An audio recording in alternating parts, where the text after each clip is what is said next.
देग्लाय बैसागुखौ साखि दोननानै रायजो राजाफोरनि बोर लानानै माबोरै मोगानि गायबावगोन आङो दा मानसिफोरनो बिदि खालामनायाथ' जोंबाय थानाय अराव गिलुनानै होनाय बायदिसो जागोन नायनो मोननानै दिनैहाय जोबोद गोजोननाय मोनदों थ' थेंक्स टु माने डिरेक्टर प्रडिउसार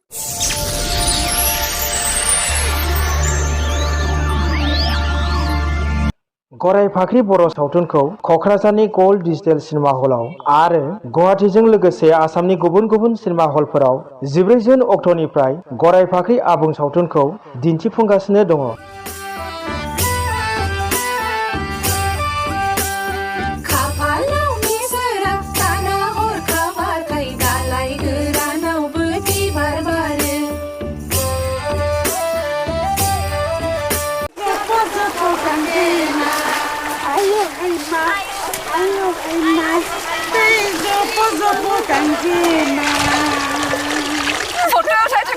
पानी तो नमीबा बेथावनो सिख्लाखौ जोंबायदि हाब्रु हाब्रु मोनामगोन नागिरदों ना गानोदि नोंखौ गामिसिम दोनहैनो फैनोसै नामा आं डोंट बी सिली आंखौ गामिसिम दोनहैनोनो बेंगलरनिफ्राय फैलायनोसै आरो नोङो जोङो सारा जिउ मैगं खानाय दुब्लियाव हाबा मावनाय ना गुरनाय सम सम बेफोरबायदि मिनिग्लाबनायखौथ' खालामगासिनो आंनो बेखौल' बुंलाङो गाव बर' हारिनि उदांस्रिनि थाखाय दावहा नांनो ओंखारलांदों होनना बोहैथि आदाया आफादाव हाबनायाव नोंनि कनसेन्ट गैयामोन सिङावनो था नोङो ओंखारनो हो आं नोंखौ दिनै हाया हाया मोनथारबाय आं सानो मालती आयं बायदि रोजा रोजा आइजोफोर दं जायफोरनि रावा नाख्रेब जानानै दं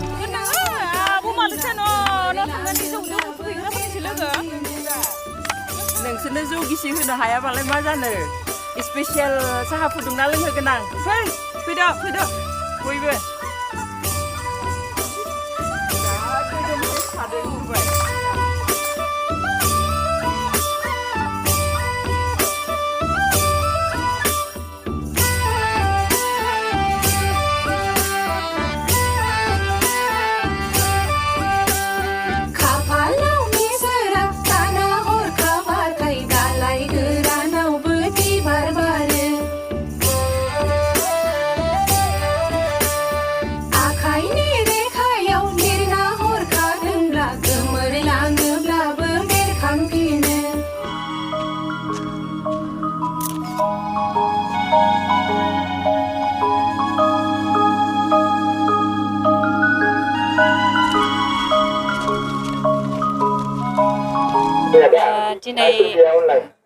दिनै गोल्ड सिनेमा क'क्राझाराव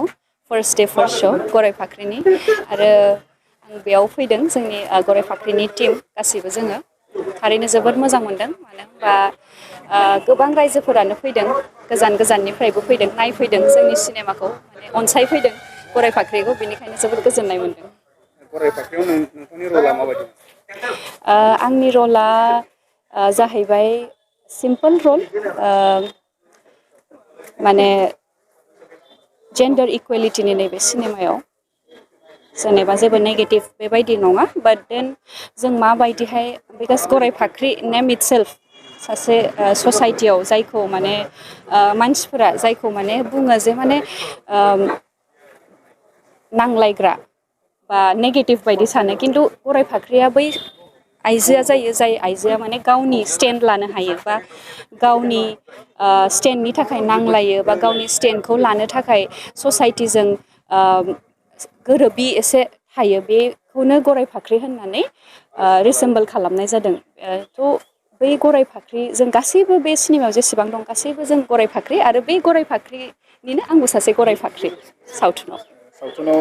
रावबो हौवा मानसिनि रलखौ नुनो मोनाखै औ बेनो मोनसे जोंनि बयबो सोङो बे कुइसनखौ बेनो मोनसे जोंनि सावथुननि जाय सावथुनखौ जोंनि सावथुनखौ आरो बांसिन समायना खालामदों बेखौनो होनो गोबाङानो फिडबेक मोननानै आंबो बुंदों जे मोनसे बे एक्सपेरिमेन्टेल बायदिमोन रजनी मेमनि जोंनि डाइरेक्टर स्क्रिप्ट राइटारनि उइदाउट माने रावबो मेल केरेक्टार गैयाबासिनो उइदाउट मेल केरेक्टारनि एपियारेन्स गैयाबासिनो बे सावथुनखौ बानायनो हायोबा माबायदि जायो बे मोनसे एक्सपेरिमेन्टेलमोन आरो बे क्लिक खालायदों इण्डियायाव बे फार्स्ट मुभि जेरावहाय बे सावथुनाव रावबो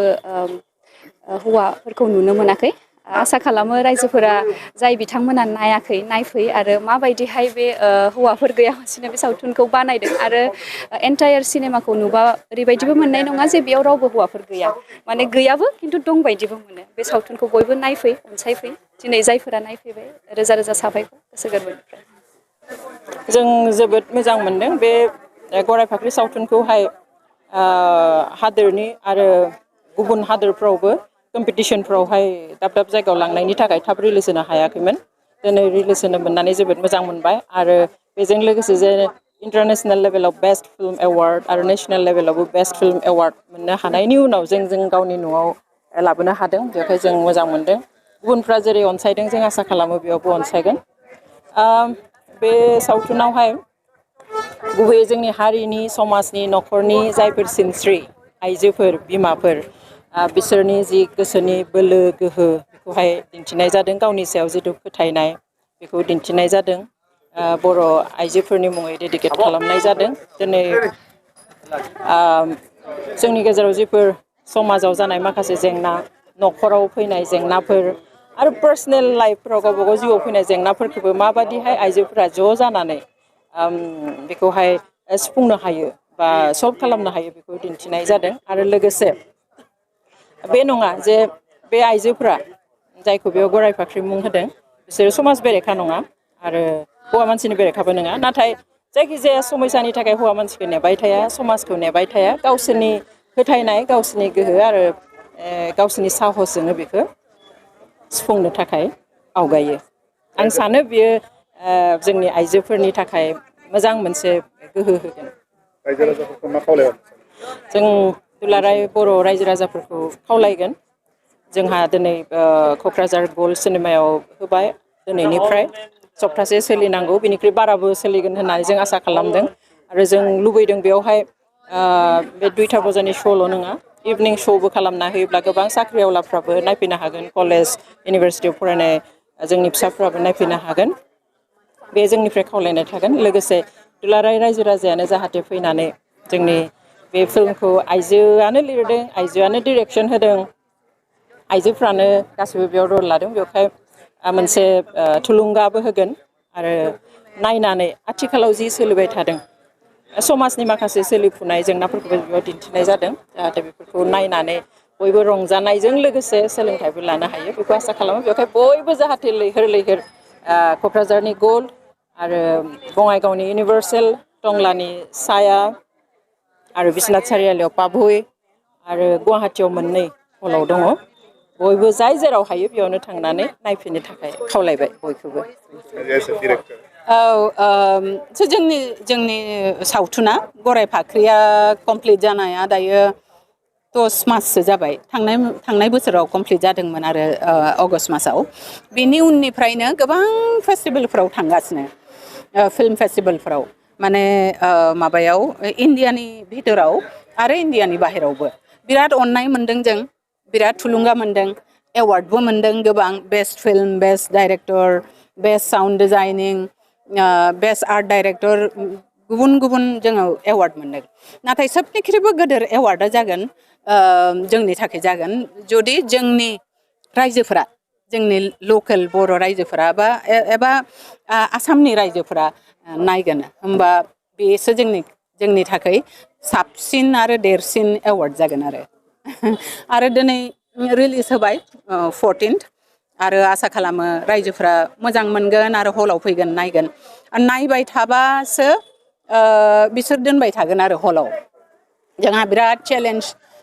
दायो जोंहा रङियायाव जों होनो नागिरदोंमोन रङियानि मालिकआ बुंबाय जों बर' सिनेमा लागाया होननानै लागायासै दा बे रङिया ओनसोलनि मानसिफ्राथ' आंखौ फन खालामनानै मेसेज हरनानै सोंगासिनो रङियाव मानो होआखै आब' रङियाव मानो होआखै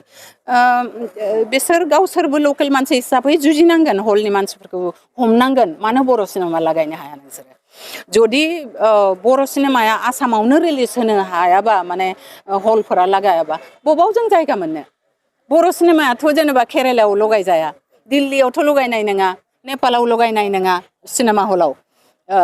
बर' हल जेब्ला माने बर' सिनेमा जेब्ला बर'लेण्डआव एबा आसामावनोथ' लागायनांगोन ना थ' बेखौ हलफोरा बुजि मोननांगोन आरो लकेल मानसिफोराबो हमनांगोन बिसोरखौ बर' सिनेमा लागायनो थाखाय आरो नै इउनिभार्सेलावबो दिनै एसे टेकनिकेल प्रब्लेमनि थाखाय खिथिनो हायासै होनना बुंदों गाबोननिफ्राय खिथिगोन होनना बुंदों आरो जोङो नोंथांमोननि थ्रु बेखौनो खावलायनाय हरो जाय दर्शकफोरा जाय नायग्राफोरा बेयाव इउनिभार्सेलाव फैबाय थांफिननांबाय जों निमाहा बियो बिथांमोना जाहाथे गाबोन फैफिनो बा सबनेहा फैफिनो नायनो बिथांमोना जाहाथे माने गोसोआव दुखु मोना आरो दिनै नायनो मोनिखौ जोङो गराय फाख्रि सिनेमाव मोनसे जों सिनखौ गोसोआव थादों हौवा मानसिखौ जों नामनाय जायाखै बेनि गेजेरजों मा फोरमायदों जों जास्ट मोनसे गोदान दिन्थिनो थाखाय बेखौ खालामनाय जादों जोंहा जेबो बेबादि अरिजिनेल प्लान गैयामोन नाथाय जेब्ला जों लिरबाय थादोंमोन स्क्रिप्टखौ एबा कास्टिं खालामबाय थादोंमोन ओमफ्राय बे जास्ट क्रिएटिभ डिसिसन आरो मोनसे ना सोरजिलु मोनसे माबा लामा बेखौ जोङो माबानाय जाबाय एक्सेप्ट खालामनाय जाबाय आरो बे हिसाबैनो जों सानबाय जुदि हौवाफोर गैयाब्ला बिथांमोननि भइसखौ बाहायनानै बिथांमोननि पिक्चार बाहायनानै आरो बिथांमोननि हौवा मानसिनि जिथु डमिनेन्स जोंनि समाजाव बेखौ फिलखौ बाहायनानै जों एफेक्टिभ स्ट'रि टेलिं माने सल'बाथा खोन्थानो हागोन ना हाया मोनसे जेन्डारजों बेखौनो जोङो टेस्ट खालामनायबाय आरो आसा खालामो नोंथांमोना मोजां मोनदों मानोना गुबुन रायजोफ्रा नायग्राफोराथ' मोजां मोनदों होननानै बुंदों टिकेटनि बेसेनखौ ओरैनो माबायदि लेभेलाव टिकेटनि बेसेनखौथ' आं मिन्थिया बेखौ हलनि मानसिफोरखौसो सोंनांगोन गराय फाख्रिया जोंनिथिं सानजाहा ओनसोल लायै ओनसोल एसे बेलेग बेलेग जायो जोंनिथिं गराय फाख्रि होननानै बिमाफोरा गावनि फिसाजोफोरखौ गाबज्रियो जाय फिसाजोफोरा नायनायाव बिराद समायना साखोन सिखोन खुरां बाथ्रायाव जेना आरो जि खामानि आखायाव लायो बेखौ फोजोबथारो आरो खर' गंग्लायनानै सोब खुरांखौ खोनासङा कुवेसन खालामो सोंलु लाबोयो जे बेबादि मानो नङा ओरैबाथ' जानो हागौ ओमफ्राय जुदि हौवाफोर गैयाब्ला बिथांमोननि भइसखौ बाहायनानै बिथांमोननि पिक्चार बाहायनानै आरो बिथांमोननि हौवा मानसिनि जिथु डमिनेन्स जोंनि समाजाव बेखौ फिलखौ बाहायनानै जों एफेक्टिभ स्ट'रि टेलिं माने सल'बाथा खोन्थानो हागोन ना हाया मोनसे जेन्डारजों बेखौनो जोङो टेस्ट खालामनायबाय आरो आसा खालामो नोंथांमोना मोजां मोनदों मानोना गुबुन रायजोफ्रा नायग्राफोराथ' मोजां मोनदों होननानै बुंदों टिकेटनि बेसेनखौ ओरैनो माबायदि लेभेलाव टिकेटनि बेसेनखौथ' आं मिन्थिया बेखौ हलनि मानसिफोरखौसो सोंनांगोन गराय फाख्रिया जोंनिथिं सानजाहा ओनसोल लायै ओनसोल एसे बेलेग बेलेग जायो जोंनिथिं गराय फाख्रि होननानै बिमाफोरा गावनि फिसाजोफोरखौ गाबज्रियो जाय फिसाजोफोरा नायनायाव बिराद समायना साखोन सिखोन खुरां बाथ्रायाव जेना आरो जि खामानि आखायाव लायो बेखौ फोजोबथारो आरो खर' गंग्लायनानै सोब खुरांखौ खोनासङा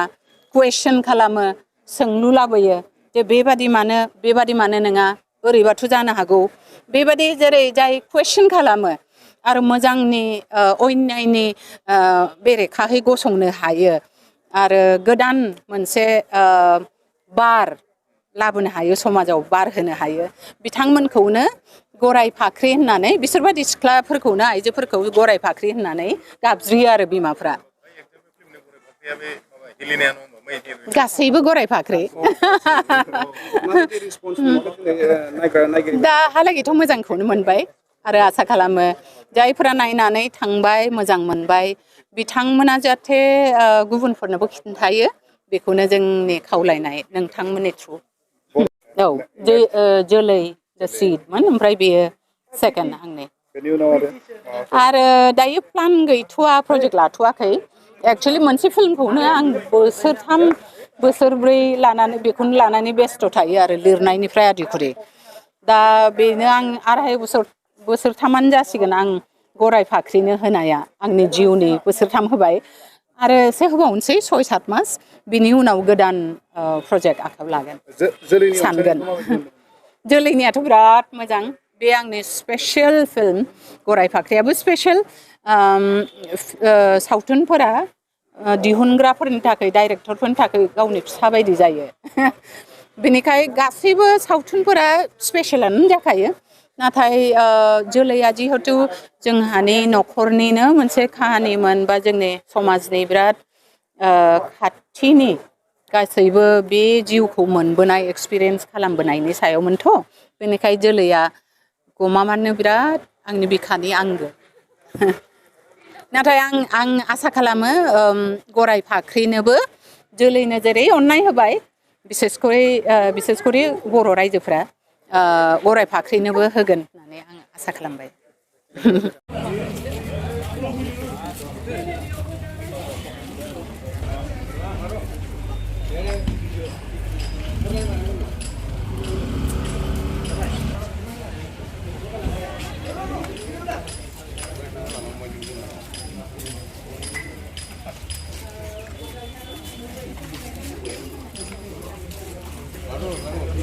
बेवहाय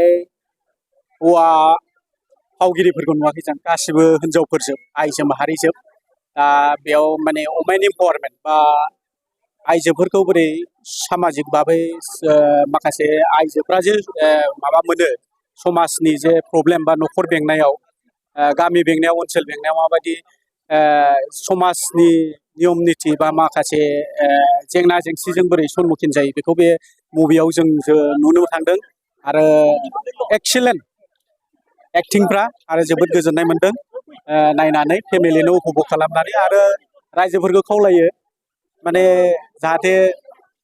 मुभिखौ बयबो उपभग खालामफै नायफै जोबोद गोजोननाय मोनगोन आरो जोङो प्रब्लेम जायोब्ला माबोरै हेन्डेल बा टेकेल खालामनांगौ प्रब्लेम्सफोरखौ बिनिबो मोनसे माने सलुसन नुदों आरोखि बे मुभियाव थ' नायनो मोननानै दिनैहाय जोबोद गोजोननाय मोनदों थ' थेंक्स टु माने डिरेक्टर प्रडिउसार